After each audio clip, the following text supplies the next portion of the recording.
Compass ধারাবাহিকটি বেশ পছন্দ করেন দর্শকরা। গল্পের নায়ক নায়িকা পর্ণা এবং অর্কপ্রভ জুটি অল্প কদিনেই বেশ জনপ্রিয়তা অর্জন করেছে। তবে বেশ কয়েকদিন হয়ে গেল ধারাবাহিকে দেখা যাচ্ছে না বিহান অর্কপ্রভকে। তার কারণ অবশ্য সকলেরই জানা। তবে তাকে ছাড়া অসম্পূর্ণ ধারাবাহিকের গল্প। দর্শকরা তাকে ভীষণ মিস করছেন। সকলের একটাই প্রশ্ন, কবে থেকে আবারও ধারাবাহিকে দেখা যাবে তাকে। দুদিন আগেই আচমকা অভিনেতার হাসপাতালে ভর্তি হওয়ার খবর সামনে আসে। জানা যায় বাড়িতেই পা পিছলে পড়ে যান তিনি। বাম পায়ের গোড়ালিতে চোট পেয়েছেন অভিনেতা। হাসপাতালে নিয়ে যাওয়া হলেই জানা যায় পায়ের হাড় ভেঙেছে, প্লেট বসানো হয়েছে। হাসপাতাল থেকে বর্তমানে ছাড়াও পেয়ে গেছেন তিনি। তবে এখন কিছুদিন বিশ্রামে থাকতে হবে তাকে।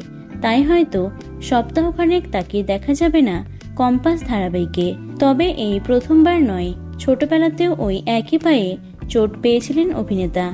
তিনি নিজেই সবটা জানিয়েছেন। যাই হোক, আশা করব তিনি দ্রুত সুস্থ হয়ে ধারাবাহিকে ফিরবেন। তো বন্ধুরা, কম্পাস ধারাবাহিকে অর্কপ্রভকে কে কে মিস করছো অবশ্যই কমেন্টেই জানিও। ভিডিওটি লাইক এবং শেয়ার করো। এছাড়াও টলি দুনিয়ার অন্যান্য খবর পেতে চ্যানেলটি অবশ্যই সাবস্ক্রাইব করে রেখো। ধন্যবাদ।